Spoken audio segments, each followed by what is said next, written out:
Il existe des crimes si froids, si impensables, que l'esprit humain a du mal à les accepter. Des crimes qui ne se produisent pas dans les ruelles sombres des grandes villes, mais derrière les portes closes de foyers parfaits. Ceux avec des pelouses bien entretenues, des vélos d'enfants dans le jardin et des sourires sur les photos de famille. Voici justement l'une de ces histoires. Derrière la façade d'une famille américaine idyllique se cachait une vérité qui allait choquer le monde entier. C'est l'histoire de Chris Watts, un homme qui a tué tout ce qu'il prétendait aimer. Bienvenue sur la chaîne YouTube Chronique des Charges, abonnez-vous à notre chaîne et préparez-vous à entendre le récit glaçant d'un homme qui semblait être un mari parfait et un père attentionné, mais qui, derrière son sourire, cachait une personnalité profondément dérangée. L'histoire d'un homme qui portait le masque du père de famille, alors qu'en lui se dissimulait un trouble de la personnalité narcissique, des tendances antisociales et un besoin pathologique de contrôle. Un homme qui a planifié, manipulé et tué de sang-froid, sans l'ombre d'un remords. Ce n'est pas l'histoire d'un simple crime. C'est l'histoire d'un homme qui incarne les ténèbres sous forme humaine. À environ 30 miles au nord de Denver, se trouve une petite ville du comté de Weld, dans l'État du Colorado. Frederick compte à peine 14 000 habitants. À l'origine, c'était une ville minière qui s'est peu à peu spécialisée dans des secteurs industriels tels que JBS, Swift, Besters et Anadarko Petroleum Corporation. Parmi les familles résidentes se trouvait la famille Watts. Elle vivait dans la rue Saratoga, dans un quartier calme situé en périphérie de la ville. Là vivaient les époux Chris et Shannan Watts, accompagnés de leurs 2 filles. Shannan Watts était une mère heureuse et fière. Elle est née le 1er janvier 1984, tandis que Chris est né le 16e mai 1985. Ils se sont mariés en 2012 dans la ville de Charlotte, dans l'État de Caroline du Nord. De 2013 à 2016, Shannan a travaillé comme infirmière spécialisée dans un hôpital pédiatrique local. Peu de temps après, elle est devenue représentante indépendante pour une entreprise qui vendait des produits de santé et de bien-être. Depuis 2017, Chris Watts travaillait comme opérateur pour Anadarko Petroleum Corporation. Chris et Shannan avaient 2 filles. Bella est née le 17 décembre 2013, tandis que Céleste est née le 17 juillet 2015. Ils formaient une jeune famille apparemment heureuse, bien que tout n'ait pas toujours été parfait. Dès l'année 2015, peu après la naissance de leur premier enfant, Shannan a été diagnostiquée d'un lupus, une maladie qui provoque des douleurs articulaires, des inflammations des organes, de la fatigue et des éruptions cutanées. 1 mois seulement avant la naissance de Céleste, Chris et Shannan ont déposé une demande de faillite. Bien que leur revenu combiné dépassait 90 000 $ par an, ils n'arrivaient pas à suivre les remboursements mensuels de leur prêt hypothécaire de 3 000 $, ni les mensualités de leur voiture s'élevant à 600 $. Shannan considérait cette situation comme intenable et une autre source de tension venait des relations conflictuelles avec les parents de Chris. La relation était si mauvaise que ses parents n'étaient même pas venus à leur mariage. Les problèmes de santé et les difficultés financières ont provoqué de nombreuses disputes dans le couple, surtout au cours de l'année 2018. Pourtant, Shannan montrait toujours un visage courageux devant ses amis et sa famille. Son profil Facebook est encore actif aujourd'hui, rempli de vidéos et de photos, plein de moments heureux, de selfies et de diffusions en direct. L'amour que Shannan portait à sa famille transparaissait dans chaque détail de sa vie. Dans une vidéo devenue tristement célèbre, on la voit annoncer à Chris qu'ils attendaient leur 3e enfant. Elle portait un t-shirt sur lequel était écrit « Super Maman », tandis que Chris tentait de cacher son excitation. Le 17 juin 2018, pour la fête des pères, Shannan avait publié un message spécial sur Facebook dans lequel elle exprimait tout son amour pour sa famille. Mais malgré les apparences, la famille Watts n'était pas aussi parfaite qu'elle le semblait. Moins de 2 mois plus tard, le 13 août 2018, tout bascula à jamais. Nicole Atkinson, une amie proche de Shannan, commença à s'inquiéter. Shannan ne répondait ni aux appels ni aux messages depuis le matin. En réalité, Shannan et Nicole venaient tout juste de rentrer d'un voyage professionnel en Arizona, arrivant à la maison aux alentours d'1h45 du matin. Plus tard, dans la matinée, Nicole voulut prendre des nouvelles, mais l'absence de réponse l'inquiéta de plus en plus. Elle décida de se rendre chez Shannan pour s'assurer que tout allait bien. En arrivant, elle remarqua que la voiture de Shannan était garée dans l'allée et que ses chaussures étaient posées près de la porte d'entrée. L'inquiétude s'intensifia. Nicole connaissait les problèmes de santé de Shannan, notamment son lupus, et décida donc d'appeler la police pour demander une vérification de bien-être, connue sous le nom de Wellness Check. Entre-temps, Chris Watts était lui aussi rentré du travail et permit aux agents de police d'entrer dans la maison. À l'intérieur, ils trouvèrent les clés de Shannan, ses médicaments, son téléphone portable, son sac à main, puis son alliance. Chris affirma alors aux policiers que juste avant son départ au travail, Shannan lui avait dit qu'elle comptait se rendre avec les enfants chez une amie. Il déclara avoir appris cela tôt le matin, vers 5h30 lorsqu'il quitta la maison. À ce moment-là, l'inquiétude grandissait autour de la disparition de Shannan et des enfants. La police, accompagnée de Chris Watts, se rendit chez un voisin. Celui-ci, Nate, possédait un système de vidéosurveillance qui captait chaque mouvement devant sa porte. Les images pouvaient révéler si quelqu'un était entré ou sorti de la maison. La caméra avait enregistré Chris à 5h27 du matin, revenant partiellement dans le garage. Bien que l'arrière de son camion ne soit pas visible, on pouvait le voir en train de charger divers objets, dont un bidon d'essence. Malgré ses affirmations selon lesquelles sa femme était partie chez une amie, aucune image ne montrait les enfants quittant la maison. Chris paraissait visiblement nerveux. Le lendemain, le 14 août, Chris apparut à la télévision locale pour lancer un appel au retour sain et sauf de sa famille. Mais pendant ce temps, la police poursuivait ses investigations sur le passé de la famille Watts, et c'est ainsi qu'ils découvrirent que Chris entretenait depuis peu une liaison avec une autre femme.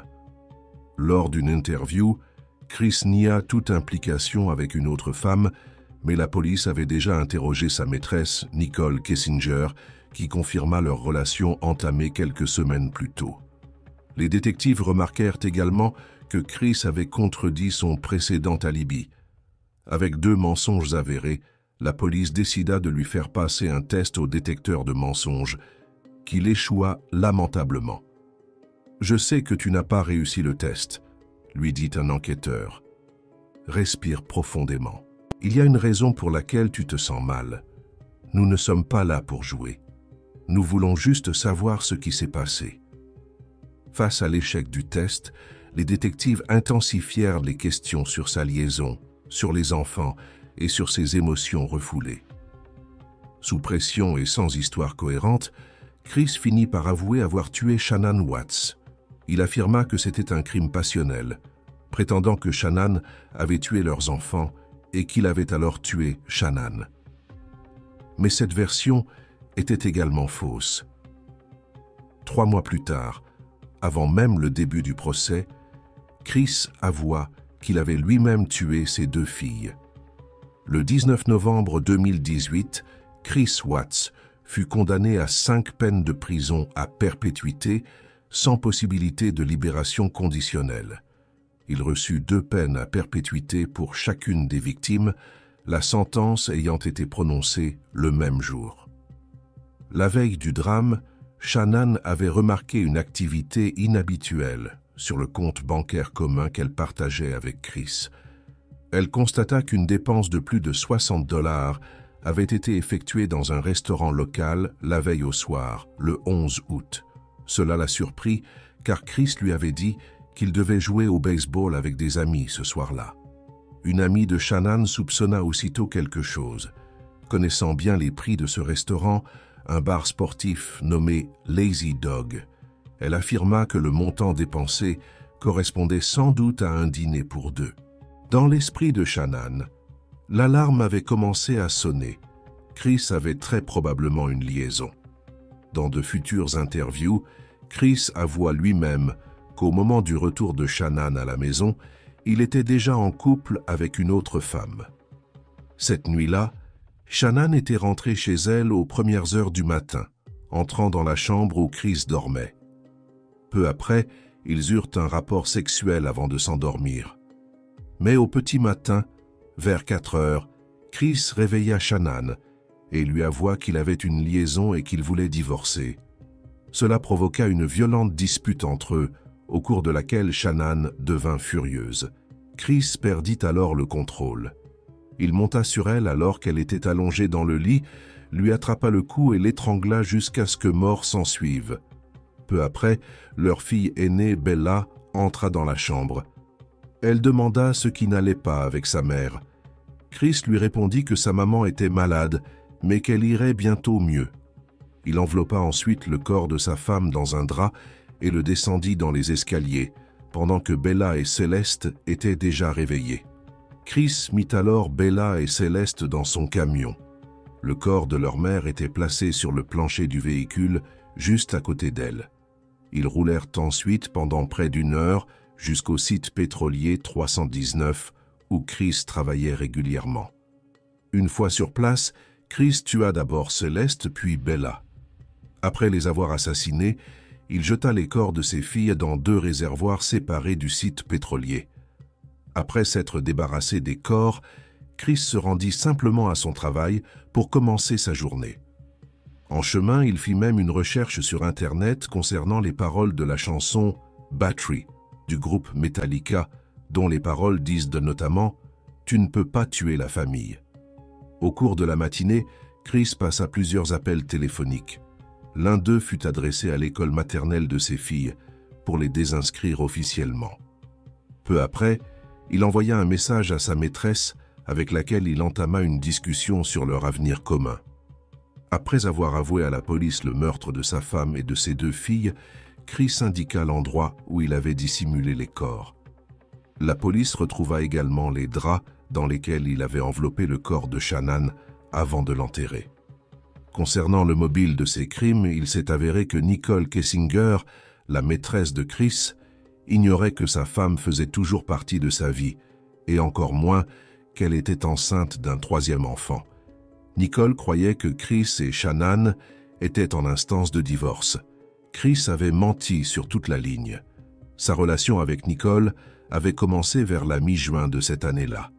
Dès la fin du mois de juin, Shannan et les filles étaient repartis pour des vacances de 5 semaines chez les parents de Shannan en Caroline du Nord. Chris était resté seul au Colorado et savourait cette liberté, car il pouvait voir Nicole sans crainte d'être découvert par sa femme. Parallèlement, les fissures dans le mariage entre Chris et Shannan devenaient de plus en plus visibles. Shannan sentait que Chris s'éloignait d'elle et perdait tout intérêt. Il répondait rarement à ses appels, ce qui l'angoissait de plus en plus. Shannan ressentait que Chris s'éloignait émotionnellement. Il ne montrait plus d'affection, ignorait de plus en plus ses appels alors qu'elle était encore en Caroline du Nord, ce qui l'inquiétait profondément. Une semaine avant la tragédie, Shannan était bouleversée et frustrée. Chris était venu les rejoindre pour la dernière semaine de vacances, mais malgré 4 semaines de séparation, il n'avait montré aucun signe de tendresse ni d'émotion envers elle. Shannan avait partagé avec ses amis, par message, à quel point l'indifférence de Chris la blessait et combien elle se sentait délaissée. La situation s'était encore aggravée au début du mois d'août. Les échanges entre Chris et Shannan devenaient de plus en plus froids. Bien que Shannan n'en ait pas eu la preuve, elle sentait profondément que quelque chose n'allait pas. Les dernières semaines de sa grossesse furent marquées par une grande détresse émotionnelle, tandis que Chris continuait à s'épanouir dans sa nouvelle relation avec Nicole. Encore aujourd'hui, les véritables raisons pour lesquelles Chris a décidé de détruire sa famille restent floues.